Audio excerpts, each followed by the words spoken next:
town halls and present this and make them understand this is where we're losing it. Where we're losing, and as we grow, as this, everything's moving forward, even with our 35 corridor that's gonna be moving forward, are we really in the capacity and in the financial stability to actually keep this going within our city? But we have to present this to the public. We can't just catch them by surprise, saying, surprise. Yeah, you no, go. exactly, I couldn't agree more, and remember, when we sell this, there is entities that are interested, and it's not means it's going away, because there's people that like it, there's businesses that need it, and so these people that have the economics of scale, that do this all over, can take it and do it, and manage it, so that those that want it can still have it. So it's not that it's going away, but all very valid points, and we need to do that. Town hall's a great idea. I can put some articles. Yeah, because I would wanna know this, hear from the citizens, why is that you chose electricity and why are you still with gas? What is it your financial situation, or what is it? I wanna know from you, what is it?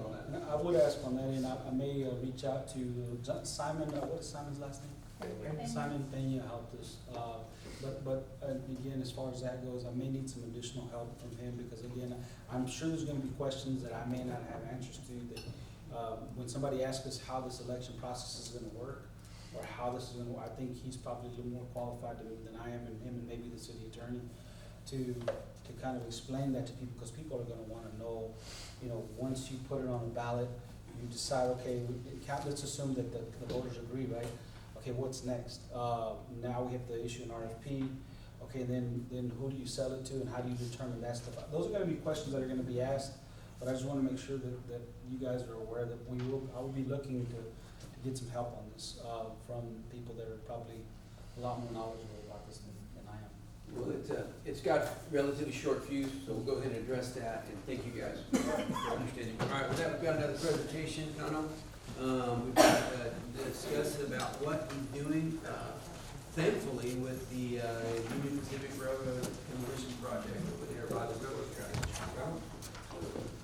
So before I turn it over to Ghana, I just want to say this is another project in keeping in line with the goals that the council has set for staff in cleaning up our community. Ghana has done an outstanding job in reaching out to Pacific Union to address the buildings along the railroad. And I'm gonna turn that over to him so he can give you a chronology of the events that transpired that led to, I don't know if y'all have seen, they are already currently doing the abatement of some of the buildings, and hopefully within the next week or so, they'll start the demolition. And we have a slide real quick. Good evening. I'm going to give you a brief history and how all this came to be. These are the buildings that we're talking about. It's going to be 5 buildings that are located on the railroad side. The A building, which will be the biggest one. Crystal, can you show the A building picture? The biggest building we have. That one. Everybody's familiar with that one. Prior to my appointment with the city of Pearsall, I've been in the fire department forever. So we were having constant fires out there. And since I'm part of the incident command in the Pearsall Volunteer Fire Department, I got to see what dangers, immediate dangers out there for the firefighters, and what are dangers that we need to address while firefighting.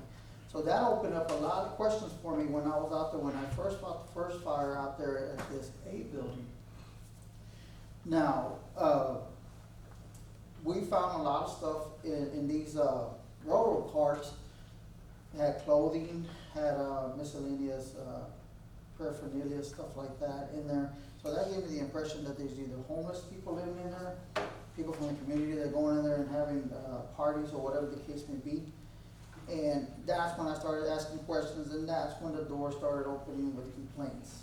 And at the time, again, I wasn't employed with the city of Pearsall, but I started asking questions: who do these structures belong to? Who can I contact to see what we can do with these structures? At first, I started off with, let's secure these buildings, let's secure them, let's weld them, whatever the case may be, whatever to keep these people out of there. And once I got hired in November with the city of Pearsall, then I started going out there a lot more and speaking to the citizens. the citizens of Sherry Street, there's a lot of elderly people in that area. And I will stop and talk to them, they'll tell me, well, I don't like that building, Mijo, because people are coming in and out and hours of the night, and I get worried, I live by myself. And so that again just gave me that drive to continue to see, how can I work with, at that point, I did the research, found out it belongs to the Missouri Union Pacific, and I started asking questions. I started asking questions to Mr. Reyes, to Hector, said, how can I get a hold of these people? I understand that the corporate office is not here, so we found out that the corporate office out in Omaha, I'm sorry, it's been a long day. So, I started, as we all know it, I started being messy. I see it as being persistent. I first started sending them complaints over the internet. Now, Railroad Pacific has a complaint section that you can file complaints over the internet, so I did that first. And then I started sending them notice of violations from the city first in regards to these structures, unsecure buildings, overgrown weeds. So I guess, I'm assuming they got tired of hearing me, so they sent a railroad police down here. Railroad police got in contact with me, and we started discussing how this issue, how can we can fix this issue. So, well, now I got a foot in the door. Now I got somebody who works for Railroad Pacific. And we started communicating on and off. He finally contacted me to assist him in removing a trespasser that was inside this A building. He noticed smoke coming out of the building, and while he was doing his patrol through this area, now you gotta understand with rural police, they got several counties. They cover South Texas. They didn't even go all the way to California to cover the railroad incidents. And he was in this area, so he calls me. He goes, "Hey, can you come out here and help me with this individual?" And it being an individual who was not wanted at home. His dad threw him out. He had his own little bed. He had his own little table, and it was just like a home away from home. Individual got a citation from Railroad Police, of course, and he was on his way. He got identified both by me and him, and we went by that way. I started talking to him, so we need to secure these buildings. Now, somebody's gonna get hurt. It's gonna happen where we're gonna end up finding, unfortunately, a dead body or something in these buildings. And we're having fires at all hours of the night. We're having at 2, 3, 4 o'clock, 5 o'clock in the mornings. The fire department's getting dispatched to these fires in these railroad cars. So he tells me, well, let's see what I can do. So he contacted his supervisor. The best they could do at that point in time was put criminal trespass signs. Okay, all right. So he goes, "Hey, Colin, I'm sorry, this is the best I can do for right now, is put criminal trespass signs." All right, that's fine.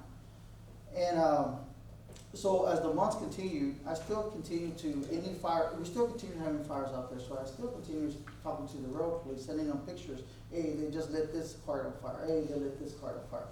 And we have to do this to remove these cars. We even had to call Public Works to come out there with a welder in order to remove one of the doors in order to be able to extinguish this fire. Now, the reason for us to extinguish this fire is because it has toxic gases in there that was coming out of smoke. So toxic gases, and again, the citizens that live down on Cherry Street, the wind was blowing out, so we had to extinguish this fire. So I'm keep being persistent with them, and Mr. Reyes over here, "Hey, how's it going with the railroad?" "Sir, give me time. Finally, the railroad police sent me a contact email. He was contact this individual and see what he can tell you. Okay, so I contact the individual. He emails me back. He tells me it's in the bidding process to demolish the buildings. It's great news. It was great news. I notified my supervisor, notified Mr. Reyes, and I said, this is it made my week. So again, we still continue to have fires, still continue to bother the railroad police. And just this last week, I'll tell you right now, on August 29th, Priority 1 Environmental Services arrived in Pearsall. They met with Mr. Reyes and Ms. Moran, to discuss the demolition of these buildings. Now, when I met with them and we went out to a tour of the buildings, they were looking, they stated that they're gonna demolish, or demo, sorry, 5 buildings. A building, this is gonna be our first one. This individual is gonna take place on the 16th. Now, they're gonna be having, heavy equipment, coming in this weekend, and maybe by Friday, and they're gonna be parking it there, because this thing will be the first one that's gonna go, and they're looking from the 16th to the 20th for all 5 buildings to be gone. Wow. And when the rural police called me on the 6th, he calls me and he goes, hey, got some great news, it's already been confirmed. I said, yeah, priority one was here already. They kind of mentioned it. He goes, well, no, I got a confirmation saying that they're gonna start on the 16th, and on the 20th, they'll be done. I said, there's no way. There's no, I said, no, they're going in there and they're removing everything and we're done. And I said, okay, so I do really appreciate that. And so I'm still in contact with rural police. We're still in contact. So that's just what we're looking at. And that was the whole history of how we came about where we're at now. And I'm still, until I see those buildings gone, then I'll be like, okay, it's done. But that's what we're looking at. Now, this property here, it's a nice little piece of property. So, Mr. Reyes mentioned, a property in La Costa, that they're using the easement, correct? Yeah, they secured easement from the railroad, and what they're doing is they have a little walking trail along the railroad.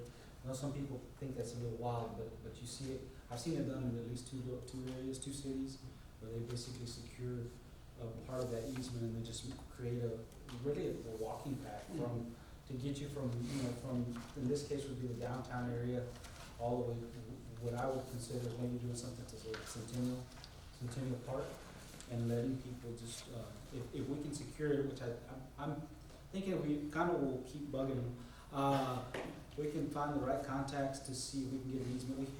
We were leasing a space for the parking over here at our old service center. So I think we could do something similar if we can, once these buildings are gone, and come up with some idea or plan and let the council review to see if that's something that you would be considerate of or consider. One of the suggestions we talked about was, if these buildings are gone and that some of that area along Elm is cleaned up a little bit, to see what we can do to make the area look better back there. And so that's the goal. I think Conway, in my opinion, he is persistent, and I think that's a good thing, and he and Ms. Miranda, again, both, but this is a good thing for Pearsall, in my opinion, and hopefully we can get these buildings moved and done. This is just another step in cleaning up Pearsall, and really hats off Kano and Yolanda, done a great job. And Thank you so much, that's awesome. can't say good job enough. Yes. So the land, does that belong to It's the railroad or railroad. the ours? Part of what we could, if you've driven through Lacoste, that's just one community. There's another community, I know it's Hobbs, New Mexico, but they actually did a whole walkway with it was a path for a walking trail right along the railroad. And so all they did was utilize that, and you see it in other cities. Lyle's another example. Lyle, they park on the what I'm saying is Tech right there, the downtown area that is all my assumption. I think I'm pretty right. They park on the right of way of the railroad. But in saying that, I think we can do something real creative to make it. That has a lot too there. Yeah, so if you, it's interesting, and so it's something we can consider as we move forward, but again, hats off to getting started. Yeah, Billy's also another one that uses the easement. Yes. And Thank you all so much. we've already reached out to Union Pacific regarding, trying to obtain that easement. I'm just waiting to hear back. I've requested either, if that's not the person I need to be talking to, then to direct us to.